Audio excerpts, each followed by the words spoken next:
அனைவருக்கும் வணக்கம். நம்மளுடைய மாதா டிவி நேயர் ஒருத்தர் கடந்த வாரத்தில் பேசியிருந்தாங்க. 5 ஏக்கர் நிலம் இருக்குது, கையில் மோட்டார் இருக்குது, கிணறு இருக்குது, கிணறுல மோட்டார் போட்டிருக்காங்க. ஆனால் அவங்க பேசுகிறப்ப சொல்கிறாங்க, காலகாலமாக நாங்கள் ஒரு சாகுபடி தாங்க பண்ணுவோம். எப்போ பண்ணுவோம் அப்படின்னா மழைக்காலத்தில் பண்ணுவோம். அதாவது புரட்டாசிக்கு அப்புறம் நவம்பர், டிசம்பர், ஜனவரி, பிப்ரவரி. ஏங்க மித்த காலத்தெல்லாம் பண்ணலை அப்படின்னா தெரியல அப்படிங்கிறாங்க.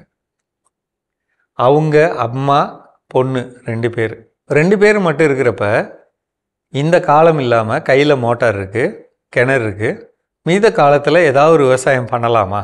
என்னை பொறுத்தளவில் எந்த ஒரு காலத்துலேயுமே நிலத்தை சும்மா போடக்கூடாதுங்கிறது என்னுடைய அடிப்படையான விஷயங்க. நம்ம வளர்க்குறதுக்கு ரொம்ப எளிமையான பயிர் அப்படிங்கிறது ரொம்ப நிறைய பயிர்கள் இருக்குங்க. அது நம்மளுடைய இடத்தோட அளவு பொறுத்து, நம்ம வேலை செய்கிறதோட அளவு பொறுத்து. கீரை, ஒரு கீரை சாகுபடி நார்மலாக நம்ம எவ்வளோ ஒரு நாளைக்கு 3 மணி நேரம் வேலை பார்க்குறோம்னா அந்த அளவு வேலை பார்த்தா போதும். கீரை 24 நாள், 25 நாள். அதே மாதிரி கொத்தமல்லி மிஞ்சி போனால் 30 நாள், 35 நாள். அதுக்கடுத்து முள்ளங்கி 30 நாள்லேருந்து 45 நாள். பச்சை பயிறு 60 நாள். உளுந்து 80 நாள். கடலை 105 நாள். எந்த பயிர் வேணாலும் பண்ணலாங்க, நிலத்தோட அமைப்பு பொறுத்து. கொஞ்சம் முயற்சி பண்ணி பண்ணால் பரவாயில்லைங்க. அதிகமான செலவும் தேவையில்லை. நம்ம சொல்லக்கூடிய வழிமுறைகளை கடைப்பிடிச்சிங்கன்னா நீங்கள் வீடுகள்லேயே அதுக்கு வேணுங்கிற உரங்களை தயாரித்து கொடுக்குற அளவு தான். நம்மளுடைய நிலத்தை பொறுத்து கொடுக்குற அளவை மட்டும் கொஞ்சம் முன்ன பின்ன மாற்றிக்கிட்டோம்னா நிலத்தை சும்மா போடாமல் அதுலேருந்து ஒரு வருமானம் எடுக்கிற மாதிரி. இப்போ நான் சொன்ன பயிர்கள்லாம் யோசிச்சு பாருங்களேன், இதில் ஏதாவது சிரமம் இருக்கா? அதுக்கான நம்ம தெளிப்புகள், அதை தப்பு பண்ணாமல் இருந்தோம்னாலே நோயும் வராது, பூச்சியும் வராது. தப்பு பண்ணாமல் இருந்தால். தப்பு பண்ணாமல் இருக்கிறதுக்கு என்ன செய்யணும்? ஆமணக்கு விதைகளை எந்த பயிராக இருந்தாலும் நிலத்தில் ஓரத்தில் விதைங்க அப்படின்னு சொல்கிறோம். அதை கொஞ்சம் தயவுசெய்து பண்ணலாங்க. 2வது, ஒரு பூச்சி அல்லது நோய்ங்கிறது ஆரம்பம் நம்ம தப்பாக தண்ணி கொடுக்கறது. அந்த தண்ணி கொடுக்குற முறையை மாற்றிக்கங்க. மண்ணை பொறுத்து 3 நாளைக்கு ஒரு முறை தண்ணி தரணும்னா 4வது நாள் கொடுங்க. 5 நாளைக்கு ஒரு முறை தண்ணி தரணும்னா 6வது நாள் கொடுங்க. அப்படி தள்ளி கொடுங்க, பயிர் ஒன்றாகாது. அப்படி கொடுத்துட்டிங்கனாலே எந்த நோய் வராது, பூச்சி தாக்கம் வராது. அதுக்கான பாதுகாப்பு முறைகளை நம்ம செஞ்சுக்கிறோம்.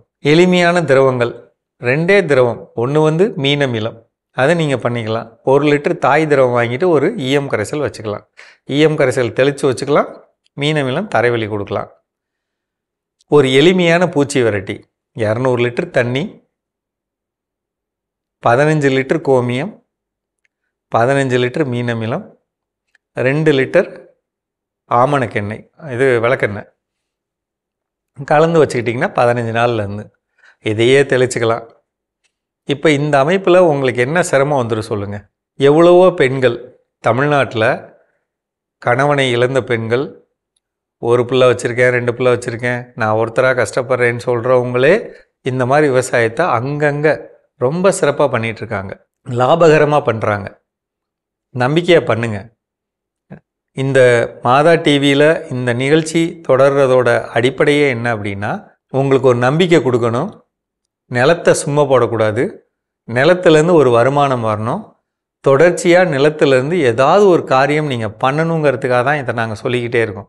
தயவுசெய்து இந்த முயற்சியோடு இணைந்து நிலத்தை சும்மா போடாமல் ஒரு பயிர் செய்கிற மாதிரி ஒரு முயற்சிக்கு வாங்க. சரிங்களா? மீண்டும் சந்திப்போம்.